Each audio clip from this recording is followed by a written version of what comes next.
Hey there, Grumpy Old Fart here.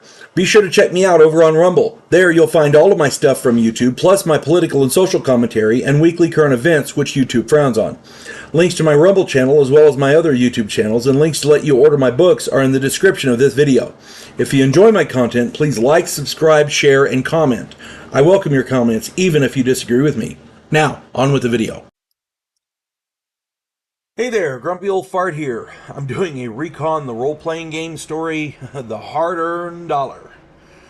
When you play Recon as a mercenary, you negotiate fees and you have to balance the fee with what you think the hardship of the mission is going to be. The harder the mission, the higher the fee. Yeah, this we underestimated. Oh God, we underestimated. Years ago, I was playing in my friend Earl's Recon game. Earl's an excellent mission director. He enjoyed running games that put us out of our element. He really stuck it to us a number of times. This mission was no different. There were three of us. We were hired by a regional governor in South America. There was a warlord gathering forces just over the border. He was threatening to attack him. This governor felt that his government wasn't taking the threat seriously. He was worried that there would be an invasion within the year and he would be ousted and his area taken over. That's what he was afraid of. But he couldn't get anybody in his government to listen. So he hired us to eliminate the warlord. Yeah, we were hired to kill this guy. And, when you're a mercenary, you take the jobs that are available.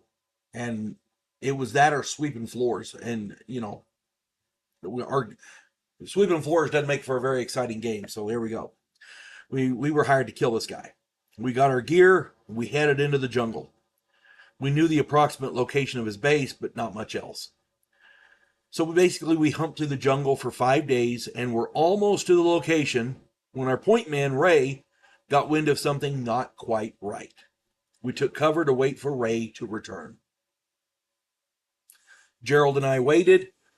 We took note that the jungle noises all went away, and that really concerned us, so we knew something was up. But just then, metallic canisters rained down on our position, and the gas started filling the area. We tried to vacate the position, but small arms fire hemmed us in, and we had to hold fast. Eventually, the gas knocked us out. We came to, chained to trees, all three of us. Me, Gerald, and Ray. We were all naked. We were under armed guard. We were prisoners, and this warlord was a huge fan of the Nazi torture practices from World War II. This guy, if there was a book written, he read it. Let me tell you. He may not have written the book, but he was sure an aficionado of it. They wanted to know who hired us and the military troops and deployments we'd seen at the governor's base. So they began torturing us. They started out with canings and starvation. Then they went to icy water and burning sticks. None of us talked. We were holding out. Then they graduated to electroshock torture. Still, we wouldn't talk. It kept getting worse. Through the course of all this, we found out that someone in the governor's office was a mole. They didn't have access to the military layout, but they had access to communications, and that's how they knew we'd been hired, and that's how they knew the route we were taking. That's how we got ambushed. So, finally, they got tired of messing around, and they tried to, basically they tied Ray's legs to the back of a Jeep. They started pulling away slowly. His arms and his upper torso was still tied to the tree. We figured that they would be willing to kill Ray because they still had the two of us to torture. So we offered to talk in exchange for freedom, food, and safe passage. As soon as we were free, we jumped the guards and killed him.